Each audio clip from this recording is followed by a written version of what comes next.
అమెరికాలో టెక్సాస్ రాష్ట్రాన్ని వరదలు ముంచెత్తాయి. కొన్ని రోజులుగా కురుస్తున్న వర్షాలు వరదలకు దారితీశాయి. దీంతో ఎటు చూసినా వర్షపు నీరే కనిపిస్తోంది. కార్లు కొట్టుకుపోతున్నాయి, లోతట్టు ప్రాంతాలు మునిగిపోతున్నాయి. ఈ ప్రకృతి విపత్తుతో ఇప్పటి వరకు దాదాపు 51 మంది ప్రాణాలు కోల్పోయారు. మరో 27 మందికి పైగా గల్లంతయ్యారు. వీరి కోసం రెస్క్యూ సిబ్బంది ముమ్మరంగా గాలిస్తుంది.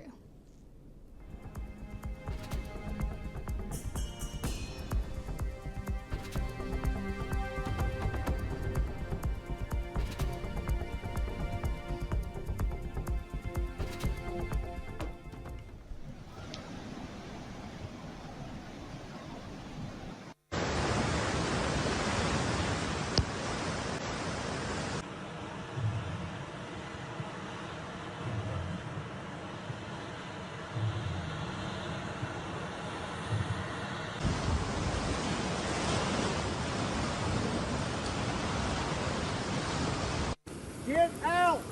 Get out of your car! Oh my God!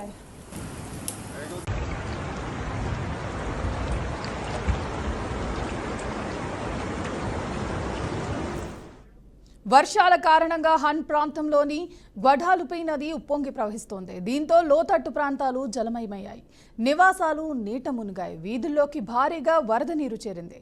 వరదల్లో చిక్కుకున్న 237 మందిని రక్షించినట్లు అధికారులు తెలిపారు.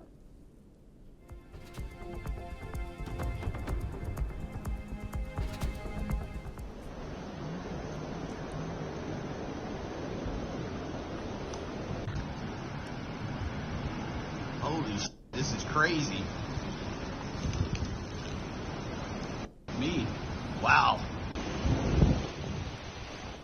గ్వడాలుపే నదీ తీరంలో ఉన్న ప్రముఖ క్రిస్టియన్ క్యాంప్లో వేసవి శిక్షణా శిబిరం నిర్వహిస్తున్నారు.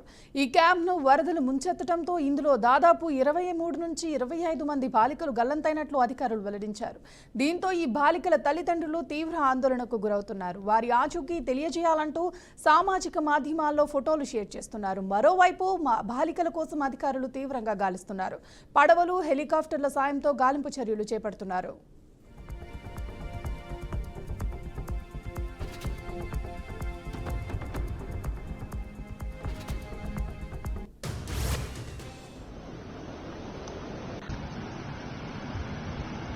Holy sh**, this is crazy. Me? Wow.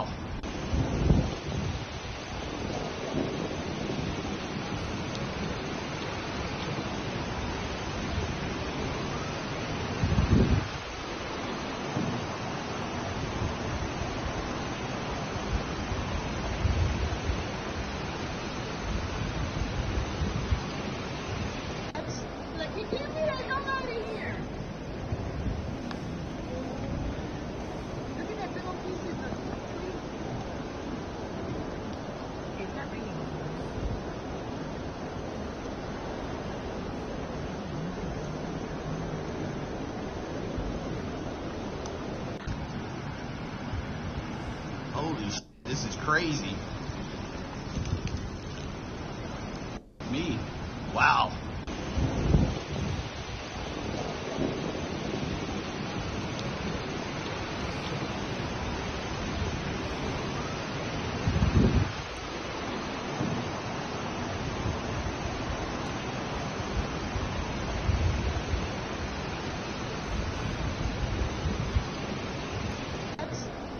మాజీ మంత్రి BRS MLA Harish Rao live లో మాట్లాడుతున్నారు. లైవ్ ద్వారా చూద్దాం.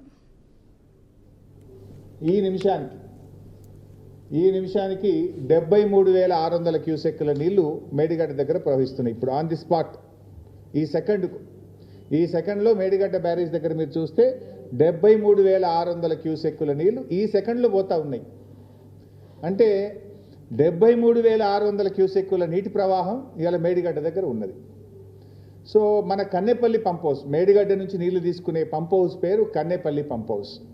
ఈ కన్నెపల్లి పంప్ హౌస్ యొక్క minimum draw down level MDDL 93.5 మీటర్లు. గోదావరి నదిలో ఇప్పుడు 73,000 క్యూసెక్ల నీళ్లు పోతున్నాయంటే నది యొక్క లెవెల్ ఈ నిమిషానికి 96 మీటర్లు. మన MDDL ఎంత? 93.5. ఇప్పుడు 73,600 క్యూసెక్కుల నీళ్లు పోతే నది యొక్క లెవెలు 96 మీటర్ల ఎత్తున ఉంటుంది. అంటే నీకు 2.5 మీటర్లు కావలసిన దానికంటే ఎక్కువ ఎత్తులో నది ప్రవహిస్తూ ఉంది. జస్ట్ మోటార్లు ఆన్ చేయడమే ఆలస్యం. Is it not criminal negligence? స్పష్టంగా నీళ్లు తీసుకునే అవకాశం ఉండి కూడా ఎందుకు నిర్లక్ష్యం చేస్తూ ఉన్నారు? రోజుకు 2 టీఎంసీల నీళ్లు తీసుకోవచ్చు. ఈవెన్ ఆ నదిలో 5,000 క్యూసెక్కులుంటే కూడా ఒక మోటార్ నడుస్తుంది. మనకు రోజుకు 2 టీఎంసీలు తీసుకోవాలంటే 11 మోటార్లు కన్నేపల్లిలో మనం స్టార్ట్ చేస్తే రోజుకు 2 టీఎంసీలు తీసుకోవచ్చు. ఆన్ అండ్ యావరేజ్ ఒక్కొక్క మోటారు 2,100 క్యూసెక్కుల నీళ్లను ఒక్క మోటార్ ఎత్తిపోస్తుంది. అంటే మనము 5,000 క్యూసెక్కుల ప్రవాహం ఉంటే కూడా ఒక మోటార్ ఆన్ చేయొచ్చు. అంటే మేడిగడ్డ బ్యారేజ్తో సంబంధం లేకుండా మేడిగడ్డ బ్యారేజ్ అన్ని గేట్లు ఎత్తి ఉండంగా కూడా ఇప్పుడు రోజుకు 2 టీఎంసీల నీళ్లు తీసుకునే అవకాశం ఉంది. నది యొక్క ఎత్తు ఇప్పుడు ప్రవహిస్తున్నది 96 మీటర్లు. ఈరోజు మనకు కావాల్సింది 93.5. అవసరం ఉన్న దానికంటే 2.5 మీటర్ల ఎత్తులో నది ప్రవహిస్తూ ఉంది. నీళ్లు తీసుకోవడానికి ఎందుకు ఆలస్యం? ఇప్పుడు ఒకవైపు మీరే చెప్పారు అన్నారం సుందిల్ల బ్యారేజ్ సేఫ్ అని ఉత్తమ్ కుమార్ రెడ్డి గారు అసెంబ్లీలో చెప్పిన సమాధానం ఇది. Annaram barrage Sundilla barrage perfect ఉంది, ఇబ్బంది లేదు అని అసెంబ్లీలో ఇది ఉత్తమ్ కుమార్ రెడ్డి గారు చెప్పిన సమాధానం. మరి Annaram safe, Sundilla safe, Kannepalli pump house perfect ఉన్నది, నదిలో నీళ్లున్నాయి, మోటార్ ఒత్తితే లక్షల ఎకరాల్లో పంట పడుతుంది కదా. ఎందుకు ఈ నిర్లక్ష్యం? బటన్ ఒత్తితే నీళ్ళు వచ్చే అవకాశం ఉండగా ఎందుకు ఈ నిర్లక్ష్యం చేస్తూ ఉన్నారు? కట్టుకొత్తితే నీళ్ళు వస్తాయి, అంత తయారున్నది, కట్ నీళ్లు పెట్టిపోయి ఇంత స్పష్టంగా ఉండగా ఎందుకు మీరు ఈ నిర్లక్ష్యం చేస్తూ ఉన్నారు? అంటే బీఆర్ఎస్ మీద కోపంతోనో కేసీఆర్ గారి మీద కోపం ఉంటే సరే, మా మీద కేసులు ఇప్పటికి చాలా పెట్టుండ్రు, ఏం ప్రాబ్లం లేదు. ఎన్ని కేసులైనా ఈ రాష్ట్ర ప్రజల కోసం మేము ఫేస్ చేయడానికి సిద్ధంగా ఉన్నాం. కానీ రైతులకు ఎందుకు శిక్ష వేస్తున్నారు, రాష్ట్రానికి ఎందుకు నష్టం చేస్తున్నారు అని మేము అడుగుతూ ఉన్నాం. ఈరోజు ఇవాళ ఈ పరిస్థితి ఏంది రాష్ట్రంలో? మా ప్రశాంత్ అన్న ఉన్నారు ఇక్కడ, అన్నకు రైతులు ఫోన్ చేస్తున్నారు. నేను మేము అడుగుంటే లక్ష్మీ పంప్ హౌస్ ఆన్ చేయండి, మాకు నీళ్ళకి ఇబ్బంది అవుతుంది అని ఇలా బాల్కొండ కాన్స్టిట్యున్సీ రైతులు అడుగుతూ ఉన్నారు. ఎస్ఆర్ఎస్పిలో 17-18 టీఎంసీల నీళ్లు లేవు. ఇప్పుడు అదేవిధంగా మన ఫ్లడ్ ఫ్లో కెనాల్ దాంట్లో చుక్క నీళ్లు లేవు. ఇలా ఎస్ఆర్ఎస్పి ఆయకట్టు దాదాపు మనకు 14 లక్షల ఎకరాలు ఫ్లడ్ ఫ్లోలో నింపితే ఈ లక్ష్మీ కెనాలు ఇవన్నీ కలిపితే అదో 1-2 లక్షల ఎకరాలు తీసుకోవచ్చు. అదేవిధంగా మిడ్మానేర్ కింద దాని ఆయకట్టు ఉంది, అదో 1,00,000 ఎకరాలు మన మిడ్మానేర్ కింద రెడీగా ఉంది, అది తీసుకునేటువంటి అవకాశం ఉంది. కాళేశ్వరం ఓన్ ఆయకట్టు ఉంది, ఓ 2 లక్షల ఎకరాల దాకా రెడీగా, అది తీసుకునేటువంటి అవకాశం ఉంది. అసలు ఇన్ని అవకాశాలు అంటే ఒక జిల్లా 2 జిల్లాలు కాదు. ఇలా మీరు మోటార్లు ఆన్ చేస్తే 15 జిల్లాలకు మేలు జరుగుతుంది. ఇలా ఉత్తమ్ కుమార్ రెడ్డి నియోజకవర్గం కోదాడ దాకా కూడా ఎస్ఆర్ఎస్పి స్టేజ్ 2 నీళ్లు తీసుకుపోవచ్చు. మొదటి పంటకు సూర్యాపేట, తుంగతుర్తి, కోదాడలో కూడా నీళ్ళు ఇచ్చే అవకాశం ఉంది. ఉమ్మడి వరంగల్ జిల్లాకు నీళ్ళు ఇచ్చే అవకాశం ఉంది. ఉమ్మడి కరీంనగర్, ఉమ్మడి నిజామాబాద్, ఉమ్మడి మెదక్ జిల్లాకు నీళ్ళు ఇచ్చే అవకాశం ఉంది. 14-15 జిల్లాలకు నీళ్ళు ఇచ్చే అవకాశం ఉంది. 20-25 లక్షల ఎకరాలకు నీళ్ళు ఇచ్చే అవకాశం ఉంది. ఇంత స్పష్టమైన అవకాశం ఉంటే ఎందుకు నిర్లక్ష్యం చేస్తున్నారో ఒక్కసారి మీరు ఆలోచించాల్సినటువంటి అవసరం ఉంది. ఏంది? Is it not criminal negligence? ఎంత అన్యాయం ఎందుకు చేస్తున్నారు మీరు? ఇలా ఎస్ఆర్ఎస్పి కింద రైతులు నాట్లేయాలన్నా వద్దా అర్థమైతలేదు. ఇలా కాళేశ్వరం కింద రైతులు, నా నియోజకవర్గం సిద్దిపేట ఉంది, 1,00,000 ఎకరాలు బారుతుంది, నాట్లు నార్మల్ పోయాలన్నా వద్దా నాకు ఫోన్ చేస్తున్నారు రైతులు, రోజు అడుగుతూ ఉన్నారు నన్ను. ఇట్లా ఎన్నో జిల్లాలు, అటు యాదాద్రి భువనగిరి జిల్లా కావచ్చు, ఇటు మెదక్ జిల్లా కావచ్చు, ఇటు సిద్దిపేట జిల్లా కావచ్చు, మహబూబాద్ కావచ్చు, సూర్యాపేట కావచ్చు, భువనగిరి జిల్లా కావచ్చు, నిజామాబాద్ జిల్లా కావచ్చు, నిర్మల్ జిల్లా కావచ్చు, ఉమ్మడి కరీంనగర్ జిల్లా కావచ్చు. ఎందుకు ఇన్ని జిల్లాలకు అన్యాయం చేస్తారు? కట్నీల్లోలే పెట్టిన పొయ్యోలే కాళేశ్వరం తయారున్నది.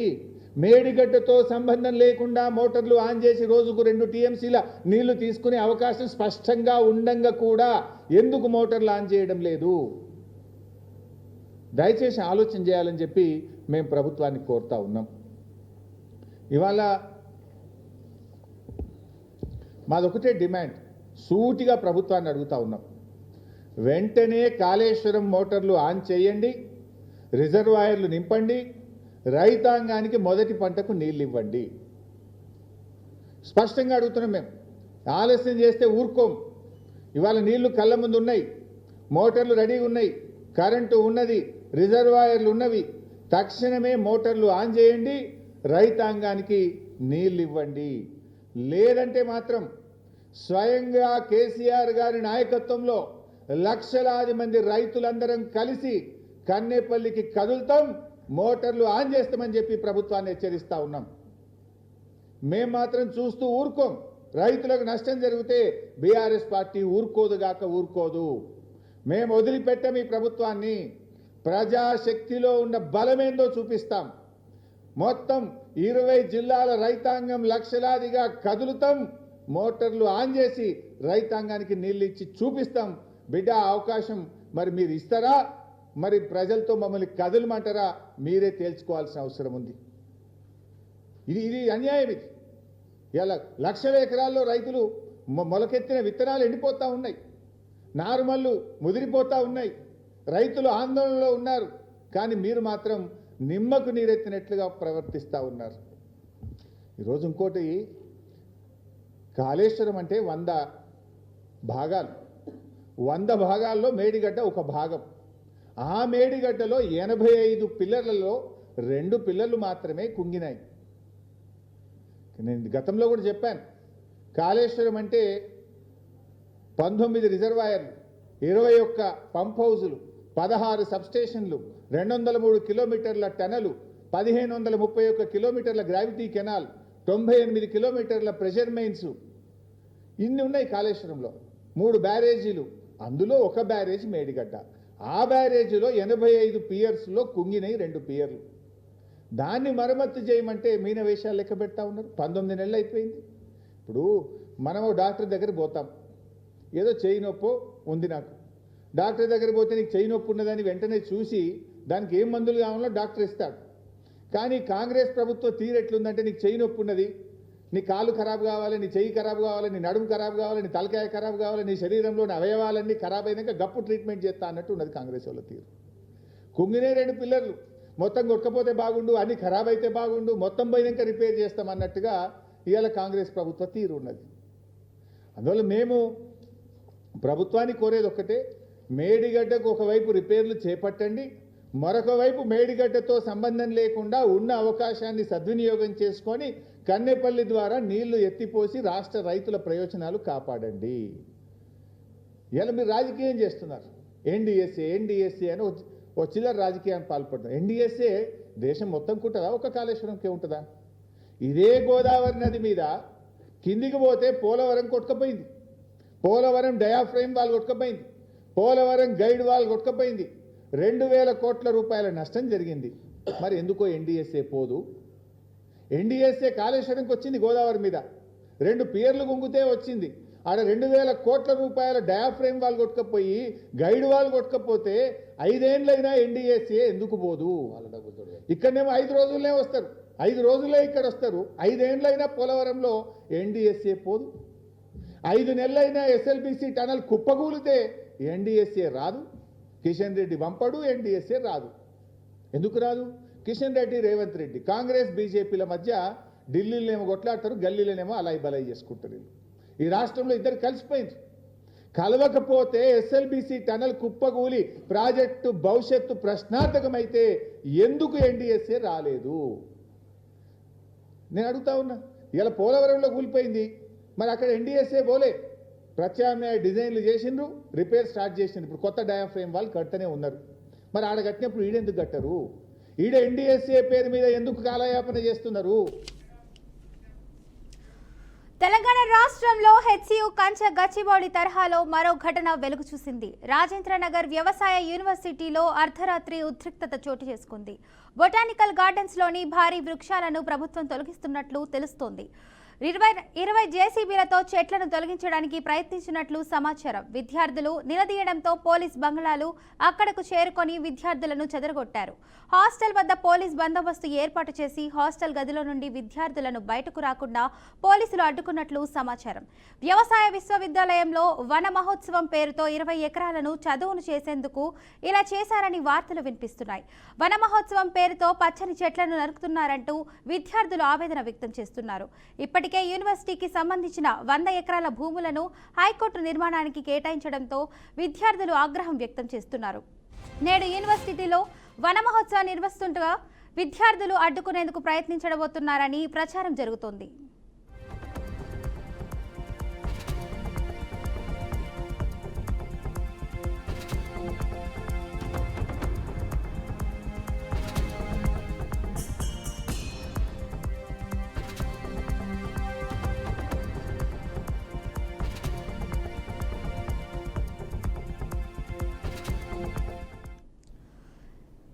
ఇక ఇదే సమాచారానికి సంబంధించి మరింత సమాచారాన్ని మా ప్రతినిధి శ్రీనివాస్ అందిస్తారు. శ్రీనివాస్, చెప్పండి.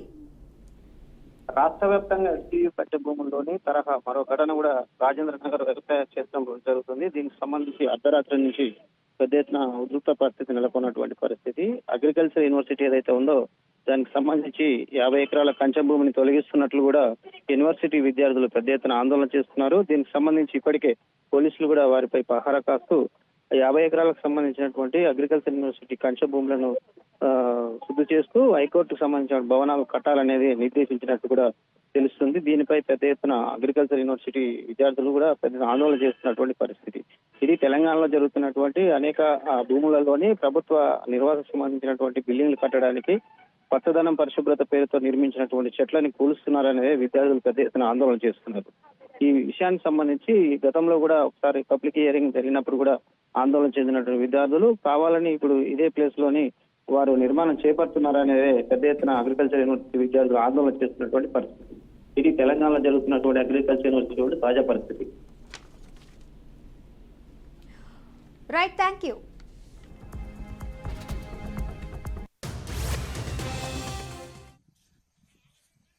యూనివర్సిటీ సెక్యూరిటీ ఆఫీసర్ ఇతనే, యూనివర్సిటీ సెక్యూరిటీ ఆఫీసర్ ఇతనే. చూడండి ఇక్కడ ఫేస్ చూపండి అంకుల్, చూపి ఫేస్ చూపి. Right right right. రాత్రికి రాత్రి 10 జేసీబీలు పెట్టించి అగ్రికల్చర్ యూనివర్సిటీలో అగ్రో బయోడైవర్సిటీ పార్క్ లో మళ్ళీ చెట్లను నరికి వేస్తున్నారు రేవంత్ రెడ్డి. వికారాబాద్ జిల్లాలో విషాద ఘటన చోటు చేసుకుంది. బోటింగ్ చేస్తూ ప్రమాదవశాత్తు 2 మహిళలు మృతి చెందారు. శనివారం వీకెండ్ కావడంతో బీహార్కు చెందిన 2 కుటుంబాలు వికారాబాద్ పరిధిలో సర్పన్పల్లి ప్రాజెక్ట్ పక్కనే కొనసాగుతున్నదని విల్డర్నెస్ క్యాంప్ సైట్లో ఔటింగ్కి వచ్చారు. సరదాగా గడపాలని వచ్చిన ఆ కుటుంబాలలో విషాద ఛాయలు నెలకొన్నాయి. సరదాగా బోటింగ్ చేద్దామని ప్రాజెక్టులోకి వెళ్లి ప్రమాదవశాత్తు రేఠా కుమారి, పూనం సింగ్ అనే 2 మహిళలు మృతి చెందారు. మరో 2 పరిస్థితి విషమంగా ఉండటంతో జిల్లా కేంద్రంలోని ప్రైవేట్ హాస్పిటల్కు తరలించి చికిత్స చేస్తున్నారు.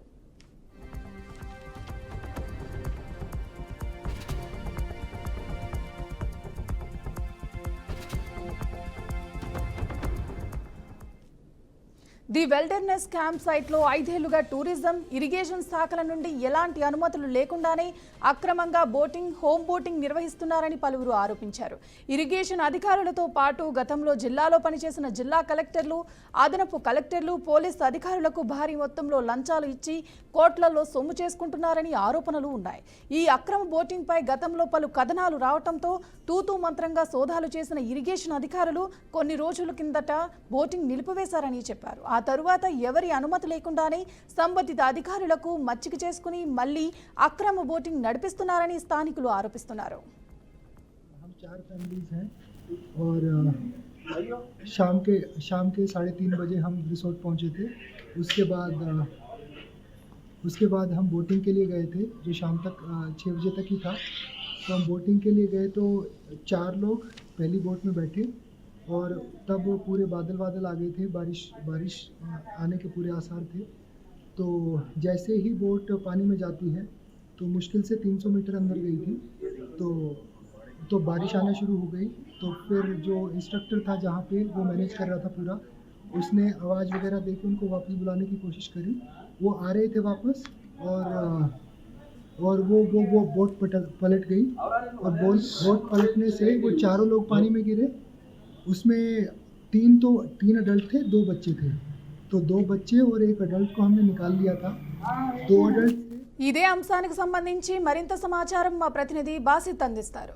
బాసిత్ చెప్పండి. సియా వికారాబాద్ జిల్లాలో విషాద ఘటన చోటు చేసుకుంది. బోటింగ్ చేస్తూ ప్రమాదవశాత్తు 2 మహిళలు మృతి చెందిన ఘటన వికారాబాద్ లో చోటు చేసుకుంది. నిన్న శనివారం వీకెండ్ కావడంతో బీహార్ కు చెందిన 2 కుటుంబాలు వికారాబాద్ పరిధిలోని సర్పన్పల్లి ప్రాజెక్ట్ పక్కన కొనసాగుతున్న ఈ విల్డర్నెస్ క్యాంప్ లో వీళ్ళు బోటింగ్ వచ్చారు.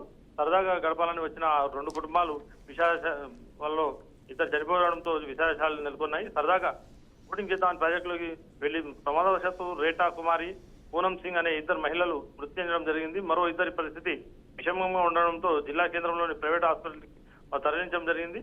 తరలించి అక్కడ చికిత్స అందిస్తున్నారు. ప్రస్తుతం అయితే వాళ్ళ పరిస్థితి విషమంగానే ఉందని చెప్పొచ్చు. Priya, thank you Basit.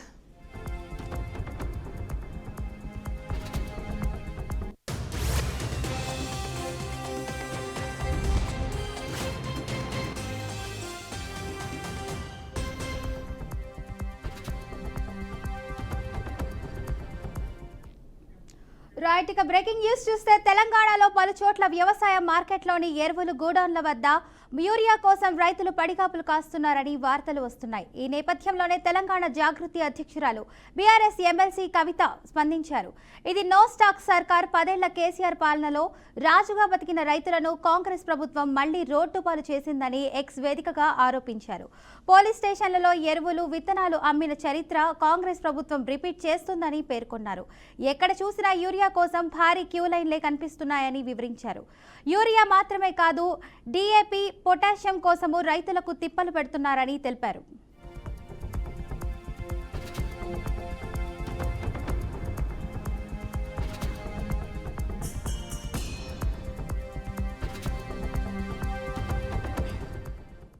ముగ్గురు మంత్రులున్న ఉమ్మడి ఖమ్మం జిల్లా రైతుల పరిస్థితి మరీ ఘోరం అని విమర్శించారు. వానాకాలం సీజన్ మొదలై నెల రోజులు గడిచిన తర్వాత కూడా ఎరువుల కొరత రైతులను వేధిస్తున్నదని, అంటే సర్కారు ముందు చూపు లేనితనం, ప్రణాళిబద్ధకంగా వ్యవహరించలేకపోవడమే కారణమని విమర్శించారు. సందట్లో సడేమియా అన్నట్లుగా ఉన్న ఎరువులను బ్యాక్ చేసి ఎక్కువ ధరలకు అమ్మే వారిని కట్టడి చేయకుంటే రైతులు మరిన్ని సమస్యల్లో కూరుకుపోయే ప్రమాదం ఉందని తెలిపారు.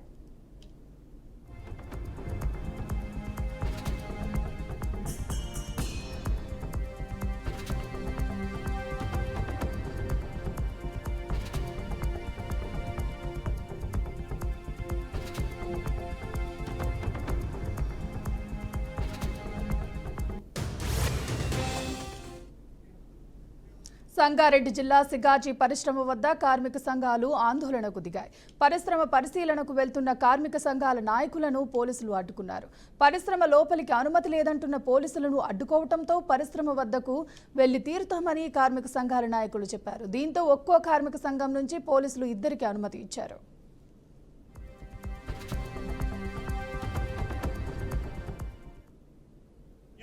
కార్మికుడికి జరిగే న్యాయం మీద కార్మిక సంఘాలుగా మేము గొంతు చూపుతున్నాం.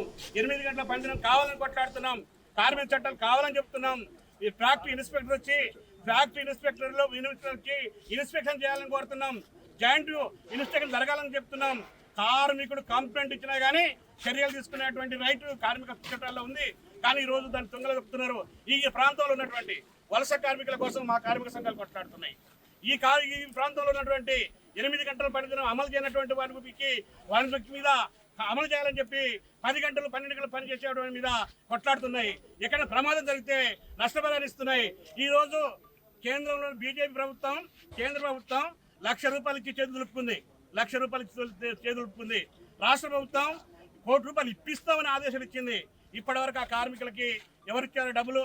ఇప్పుడు ఇక్కడ ఉన్నటువంటి కార్మిక సంఘాలం మేము సహాయక చర్యలు చేస్తున్నాం. ఈ ప్రాంతంలో ఇతర కార్మిక సంఘం కలిసి ఎవరైతే కుటుంబాలు డెడ్ బాడీ జరగలేదో, దొరకనటువంటి కుటుంబాలు వచ్చి ఇక్కడ ఉన్నాయి, ఆకలితో ఉన్నాయి, అల్లాడుతున్నాయి.